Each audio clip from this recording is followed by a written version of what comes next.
ये हम बहुत देर से प्लानिंग कर रहे थे और बहुत अच्छी बात है कि आप भी इस गाने में आई हैं और मगही के लिए जो ये आप कोशिश कर रही हैं, पुरजोर कोशिश कर रही हैं, हम इससे बहुत बहुत लालायित और प्रसन्न हैं। अनुपमा जी, आपकी आवाज। सबसे पहले तो सबसे पहला थैंक यू जो है वो वेद इंटरटेनमेंट को है, और सर का तो थैंक यू हमेशा से है, पहले एल्बम से ही है, और ये प्यार आजीवन बना रहे, माता रानी से ये हमेशा कामना करती हूँ।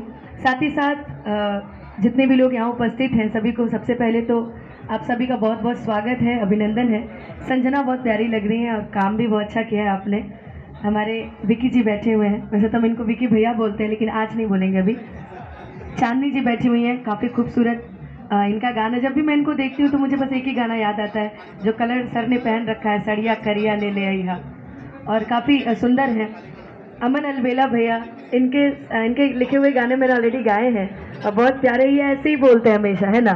केशव भैया, बुच्ची भैया, सुमन भैया, काफ़ी हैप्पी बर्थडे भैया, और प्रियांशु जी, पुतुल भैया, रहने दीजिए आज नहीं बोलेंगे आपके बारे में, अच्छे इंसान हैं आप। और सामने संतोष भैया बैठे हैं, हमारे निर्भय भैया, कि जितने भी लोग आए हैं सभी को सबसे पहले तो बहुत बहुत स्वागत है।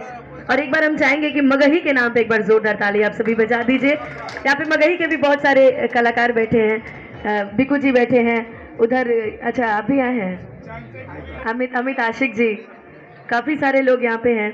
और काफ़ी कल जब मेरी बात हो रही थी तो सभी लोग एक ही चीज़ बोल रहे थे कि हमारे मगध के लिए जो सर ने काम किया है, अब हम लोग को भी गाने की हमेशा से प्रेरणा मिलती आई है और अब और ज़्यादा हम काम करेंगे मगध के लिए, क्योंकि सर शिवानी भी आई है ना।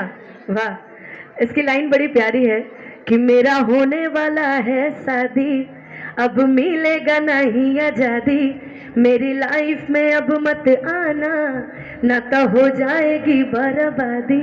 और उसके बाद जो सर ने तड़का लगाया है मगध का,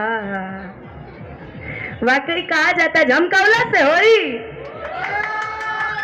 वाकई जो आपने गा दिया है वो हम लोग बात करते रहते हैं दीपक सर से भी कि वाकई सबसे पहले आप सबको बढ़ाने वाले।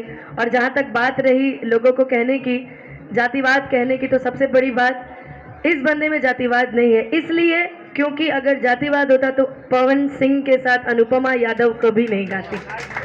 तो ये जो प्यार है ये आजीवन बना रहना चाहिए। एक बार प्रेम से बोल दीजिए जय श्री राम। Thank you. जो कलाकार